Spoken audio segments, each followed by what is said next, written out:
Amazon FBA private label is actually the #1 best way to lose money as a new Amazon seller. Okay, so I'm slightly kidding there, but really what Amazon FBA private label is the act of bringing your own product onto Amazon's platform.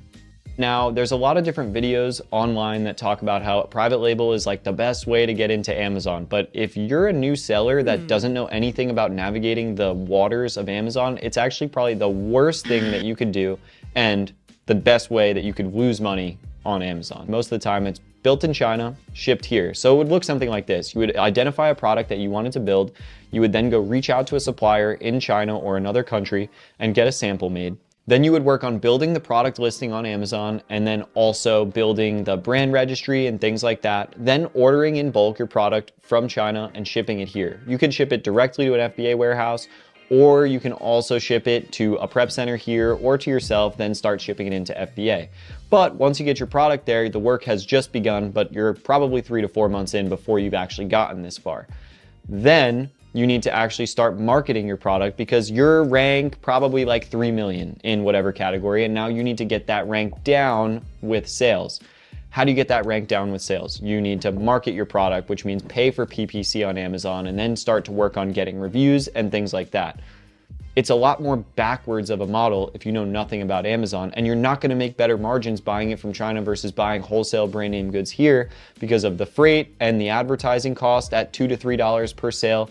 It's the same thing whichever way you work it, but one model you can get products into Amazon in 3 weeks, one model you can get products into Amazon in 3 or 4 months. Same margin, probably, close to. Now, with private label, you do build a brand name that you can sell one day, but if you're somebody that's never sold anything on the internet before, first time, you're talking about running up a mountain compared to like just walking over a small hill to start getting the ball rolling and push it down to get the snowball going. It's a completely different model, and it's probably the #1 way to lose money, because if you put all your eggs in that one basket when you're building your private label listing and then you get an IP complaint or some type of thing like that, whatever it would be called, where they basically pull your listing off because you copyrighted on somebody else, all that money's gone. what? Bro, what are you talking about, man? In that same 3 to 4 months, you probably could have launched like 20 different wholesale products. So if you want to go through all the hurdles to build the private label listing, you can have potentially better upsides, but a lot more risk with all your eggs in one basket compared to with online arbitrage, retail arbitrage, or wholesale.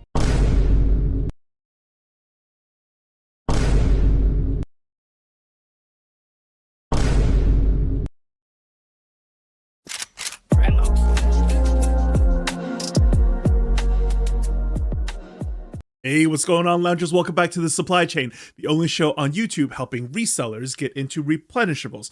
So the video clip that I just played for you guys is what Amazon hustle culture looks like. So you guys who are resellers have already seen the eBay hustle culture going on YouTube. Now, this is what the Amazon side is. I want to be very clear. Ultimately, at the end of the day, I am a traditional seller, tried and true methods that has always worked, not this new age shortcut stuff that I'm going to show you exactly where all the real pitfalls of it is. So this is a channel of Corey Gainham. Corey Gainham was the guy who has promoted this stuff. So you can see his videos from 2 years ago where he's trying to cold call Amazon wholesale dealers and stuff like that so that he could go ahead and piggyback the item to Amazon listings. Now, here's the problem with this, okay? You constantly get risked of being gated on 2 fronts at the same time. Amazon doesn't like it when you do this. The wholesalers don't like it when you do this. And you are trying to be sneaky with it. And ultimately, yes, it does work for a short period of time, but you're always trying to fly under the radar. And it gets hard doing that.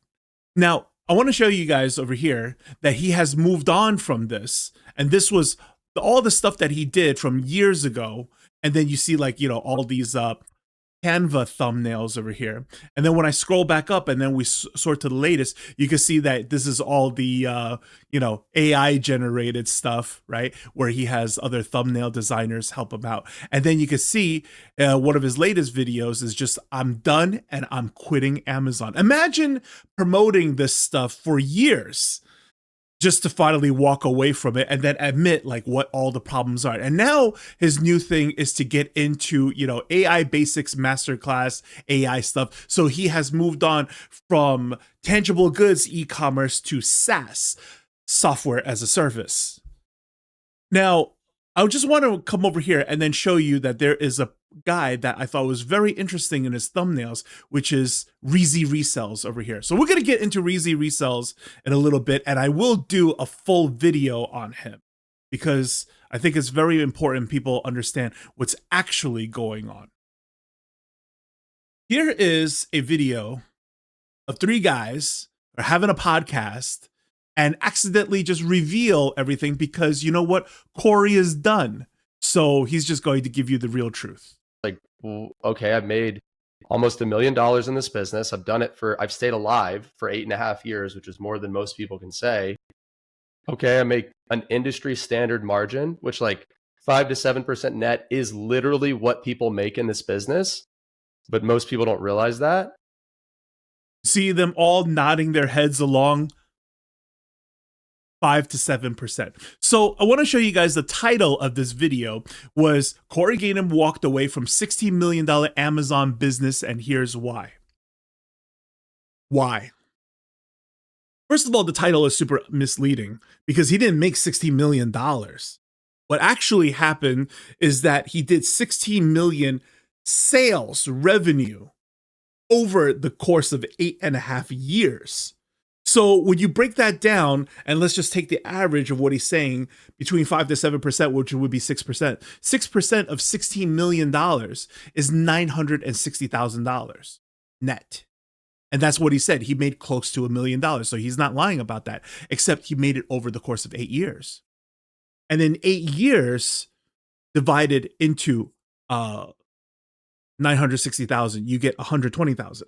But that's 120,000 net. That's not your take home. See, that's the tricky part of business, right? They like to flash these, huge numbers and stuff where it's really just revenue stuff, right? After revenue, then you have net. And then after net, you have your take home. What is your actual take home after that? And plus, what did you have to risk in order to make that much? That's the problem. So the thing about doing wholesale type arbitrage is because the wholesaler themselves, they don't like it when you sell their stuff on Amazon because they don't need your help doing it. When you buy from really large companies like Lego, you can't even buy directly from Lego or Sony. You would get it from a Lego distributor. And the Lego distributor is very vigilant on where you're selling this stuff because you are supposed to be selling it in a sales channel that they couldn't reach so that you're helping them out. There's a mutual benefit here. But that's not what happened. You told them, I have a brick and mortar store or whatever you had to finagle in order to get yourself an account with them. And then you are arbitrage and selling it on Amazon, which is not what the deal is supposed to be.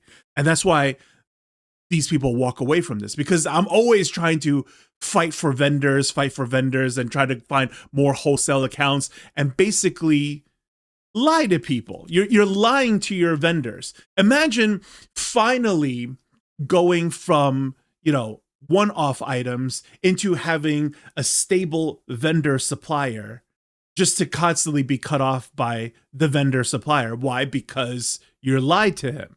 So now, here's Reezy Resells, right? Talking about the buy box. See, what happens is that when you get into like this wholesale online arbitrage, like this kind of stuff, you are piggybacking off of the top listings that are already established on Amazon. And Amazon really doesn't like duplicate listings because its catalog is already big enough as it is. So if you get on this, then imagine selling Levi's 501 jeans on eBay. And then when you have one and he has one and she has one, they all get smushed into one listing. And then whoever is offering the best price gets the buy box. And when you get the buy box, then it's your turn to sell the item. Otherwise, it just sits there. And the problem with Amazon FBA is that if your stuff is sitting there for a long time without selling, then you get charged warehouse fees on top of that. So you make even less margins. And top of this, everybody is using some kind of pricing tracker software to help fight for the buy box. So you can see how the whole thing is inherently very cannibalistic and why the margins become razor thin down to 5 to 7%. Now, this is Reezy Resells, and he was talking about the buy box on this. But here's what is most disturbing. When I scroll down here, one of the comments that I want to blow up for you guys, let me get a closer shot like this, and let me zoom in more. Reezy specifically says, there's definitely more factors involved in whether or not you're getting the buy box. And a lot of people don't know that things like shipping and handling, time, distance from the customer will affect your eligibility greatly. But there's a problem with this. This is a nonsense argument, because if you're all sending things into FBA so that Amazon fulfills it, then what are you talking about? What address, what distance? Everybody's the same distance now. So this is just a complete nonsense argument. What's more important is that his last sentence here, and most importantly, a lot of new sellers don't have buy box eligibility. So they're only showing up in the offers page and competing fiercely over scraps, basically. This is terrible what's happening. See, ultimately, at the end of the day, the ugly truth shows itself. So this is Reezy Resells channel, and I want to show you that he's got nearly 495,000 people follow this nonsense, okay? And for years, he has done the exact same thing, Amazon this, Amazon that, and it's just all about like the FBA stuff. He's got another one over here, right? Unexpected, Ross arbitrage. Let me go shop at Ross, etc., etc. I want to show you what it has progressed now. That as we scroll up over here, he's still talking about Amazon for beginners, etc., etc. Now he's got the sneakers over here. And then, what's this? 2 months ago, your boy is now attending trade shows, exhibitions, fairs. What is this?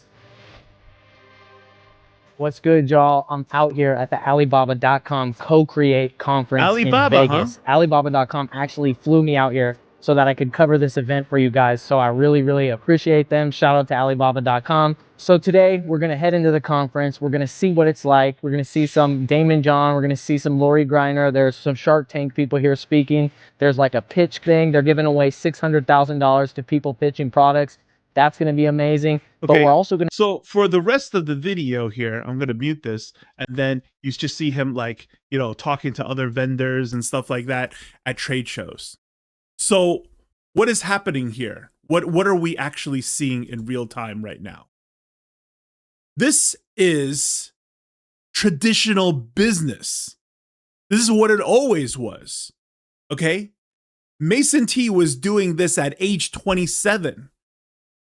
This is 20 years ago, right? And now, after all the hustle and grind and whatever, Reezy Resells follow the hustle. Now, here we are doing things the right way. The same thing goes for Daily Refinement. After all that hustle talk, a reseller, whatever, and here we are, also a private labeler doing it the right way. So all that nonsense about private labeling, whatever, or all these young guys who didn't understand it at first. It's so dangerous about all this other stuff because you don't know how to navigate that stuff. And then finally, you end up here anyways. So what's going on? I want to show you guys that when we look at these opportunity scores, right? When you look at the right-hand side over here, and then I toggle the number of sellers. Okay, so the first couple of guys here are all duplicate sellers, right? So they're all kind of fighting over the buy box. So I'm just going to check this off. And then let's just get rid of these guys. Let's just hide these. And then when I scroll down here, you can see they're all number of sellers 1, 1, 1, 1, 1. And this is exactly what I want for you guys, to have your own exclusive item that you're not sharing the buy box with anybody. You don't have to worry about that stuff. In fact, all of these guys who are doing Amazon FBA, because they're just piggybacking off of the established listings, they've never done PPC campaigns because they didn't need to. So it just goes to show how they're trying to find like some kind of shortcut method when in truth, they just are missing a lot of things about Amazon. So when it comes down to, how do you do the Vines program, brand registry, all that other stuff that comes along with the final destination, they actually don't even know how to do all that stuff because they don't have to do all that stuff because they're constantly looking for the shortcuts.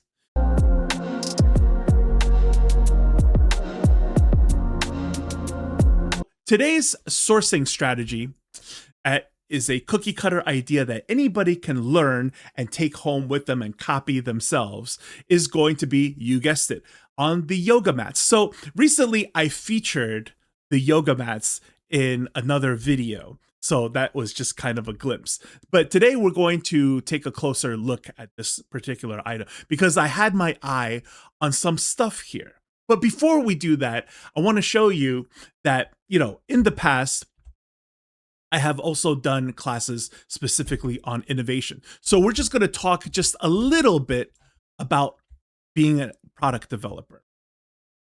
This is my diagram on unique selling proposition. Okay. And basically the idea of this is to have a unique offering. But the truth about this is that it doesn't really have to be that unique, right? For example, if you are in a town, everybody knows what pizza is, but the next pizza parlor is like, 15, 20 miles away, then you could open up a pizza shop over here and then be unique enough. So the same thing applies that when we are on Amazon. Yes, there are other sellers selling similar things, but that doesn't mean it's overly saturated just because a couple of more people are doing this. It has to be like you see hundreds and thousands of other sellers are also doing this and you have no product differentiation whatsoever. Yeah, don't get into this. That's congested for sure. But if there's only a couple of guys doing this, it's going to be okay. There's enough rain clouds in this area for you to get wet as well. So this is basically my little diagram of the 6 main types of innovation. And I've thought long and hard about this. And this is basically every umbrella term under the sun of how to do innovation. All right. I never read this from any books. This is completely my own creation. So between here, you see new invention, Frankenstein, simplicity, design, positioning, and natural progression. In the future, I'll get into more explanations of the rest. But today, I want to talk about Frankensteining. Frankensteining is one of my favorite things. You know why? Because oftentimes when you deep dive a niche and you're looking at all sorts of different items, right? And you notice that, hey, this item is kind of cool. It's kind of unique. Like this one that we're looking at, this particular yoga mat. And in itself, what is the USP here? Basically, whenever you use a yoga mat, you have to roll it out and then it rolls up in the corners. Or you could flip it around, but then it's kind of like humped upwards now. That's kind of annoying. But if you had a foldable yoga mat that you could store, then when you laid it out, you wouldn't really have that issue anymore. And that's what's here right now. And that makes it a slightly unique product. And, sometimes just a little bit of this differentiation, a little bit in design, a little bit in color, a little bit in sizing is good enough. It's unique enough for you to stand out, for somebody to choose your listing and give you money over somebody else. And that's exactly what we're doing here. So I was shopping around and I really liked this genre. And it's because this one I've already found that they are doing 343 units at rank 69 in yoga mats. And this is doing $13,000 every single month. So I like that. I like that very much. And it made me want to dig deeper into all of these different types of yoga mats. So I wanted to show you another yoga mat here that is doing 2,800 units. And it's not even the foldable ones. This one, you roll it up. But what's the big idea? Why are everybody buying this one? So I think it's because of this particular infographic that it's showing the lines on it, you know, the lotus, and it's, you know, it's centered and stuff. So I guess that's very important to yogis. I'm not a yoga practitioner, so I wouldn't know, but I see that the lines would be helpful. Probably, you know, with like your alignment, people are probably very conscious about their alignment with their spine, et cetera, because I think yoga is the exercise that you do very slowly. So therefore, quality over quantity, right? So this really should matter. So this is what I mean in my framework of research, where we deep dive the lens of the seller. I want everybody not only to have a short list of potential prospects that you want to do, but you should also have a short list of potential competitors that you're going to deal with. People who you look at and then you're like, yeah, this is a space where I want to be in. This is who I want to compete with. And these are the people that you need to really check out. You know why? Because when you finally make your first purchases, we're going to need some certain specifics. Like if we were to do yoga mats, we would have to look at these specifications, like the sizing. So you can't just come to Pegasus and say, hey, I want to do yoga mats. I'm going to say, okay, what size, what color? And you got to be able to answer that. And your best answers generally come from diving the lens of the sellers, because now you see what their settings are. All the information that you see in front of you here is exactly which settings that work. So if we had to look at the yoga mats over here, he's got black, it's got blue black, green black, and the pink black. Let me ask you right now, at home, which color is the best? Do you know? I don't know. But here you can see that we're currently on the blue one and it says 400 plus bought last month. So let's click on the pink one and let's see what the answer is. It's 100 plus bought last month. So the blue one is definitely selling better. And then the green one says roughly the same thing. And what about the black one? The black one is actually the worst. I think that's very interesting, right? Because you guys probably thought at home, yeah, definitely the solid black one, and it's not it. And even though, you know, in general, more women are interested in yoga, it was not the pink one that was the number one, and rather the blue one is what sold the most. If you scroll down here to Keepa, we can see that this has been around for 247 days. Now, I also want to point out that if you select the color here and then you scroll down, you could double check. See, this one has been around for 1,790 days. That's very interesting, right? Because this item, this color is what he started with first. And now it moves like, you know, more than 100. But this one, the blue one, is what's blowing up right now. And it says 400 plus bought. And then this one was 556 days ago. You see what I'm saying? So he added his colors slowly. This is what I mean, guys. Every single thing that we do, you don't just become a product developer overnight. There are baby steps to this, and that's what makes it a lot safer. You try different things. You find out what works. Now, what I want you guys to do is that when you are trying to build your short list of competitors that you're eyeballing, you want to try to extrapolate all this information. Basically, do your best with going with common sense, okay? And you will eventually get there. Watching this show week in, week out, you will start to more and more develop exactly how to become a keen eye in spirit. So I hope some of you guys, I've already got the hamster wheel spinning between the foldable yoga mat that we were looking at over here and this one that had the markings on it, because I went over to Alibaba to go look around and then see, well, how much are foldable yoga mats, et cetera, right? And it's somewhere around like $3 to $4. Now, another thing that I noticed is that in the title, it says yoga mat non-slip TPE, et cetera. So I had to go look up what is TPE, and TPE is a type of plastic. Now, I'm going to show you over here. Awesome. TPE material is generally odorless. Great, because I do recall that I had a cousin who bought a cheap yoga mat from a discount store, and that thing stinked. Okay, it smelled so bad, and the fumes from the rubber smell would pretty much give you a migraine. So that's definitely going to be a problem, a deal breaker, and a product return, like almost guaranteed.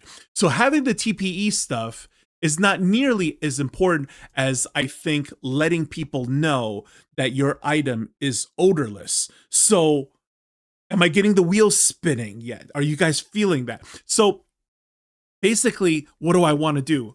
I want to do an item like this, probably with some markings in TPE material, and then mark it as odorless. So I got 3 USPs wrapped into one.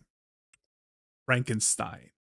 Okay, so again, we'll do this exercise one more time, right? If we had to look at this particular listing that's doing 1,451 units every single month, it's ranked at 33, 61,000 in revenue. And look at the Keepa on this, 156 days. But again, let's play along at home. You would think that, you know, these yoga mats, which color would do best? The brown one, the gray one, the green one, or the pink one without cheating?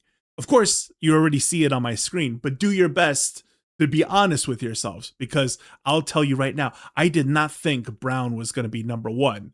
And then when we switch over to the pink one here, this says 50 bought in the past. The green one is 100 bought in the past. So the green one here does better than the pink one. And then when we go over to the gray does another 100. But the brown beats out all of them combined. So if you were to try this item first, the answer would probably be in blue and brown.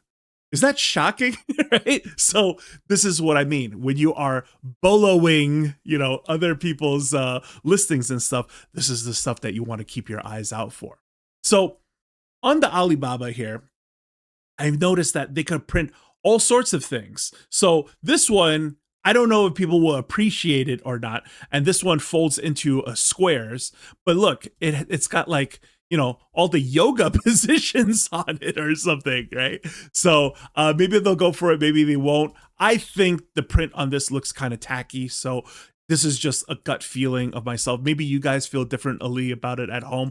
But what I do like is that, look, this mat right here is the markings, right? The markings that we were talking about in different designs. So if we could end up putting together, like, let's say, you know, hypothetically, if we were to do a family project together, let's source this thing, let's try to sell this thing together, I think that would make a pretty cool item. That we have a nice, sleek, clean looking foldable yoga mat that has the markings on it, made out of the TPE material, so they don't, you know, flare up with the corners, and they are odorless. I think that's very, very important. And then we could sell this thing for $39.99. So when you think about like exactly how much Alibaba wants over here, right? There are a lot of different kinds of yoga mats that we could purchase for very low. Like this one, it says like, you know, 412 to 459. So even if we took something like this and then doubled it to make sure that shipping and everything is all taken care of. So let's say we inlanded one of these things at $8, right? Ultimately, selling it for $39.99, it's still 5x the markup, where you're still going to have reasonable margins in between.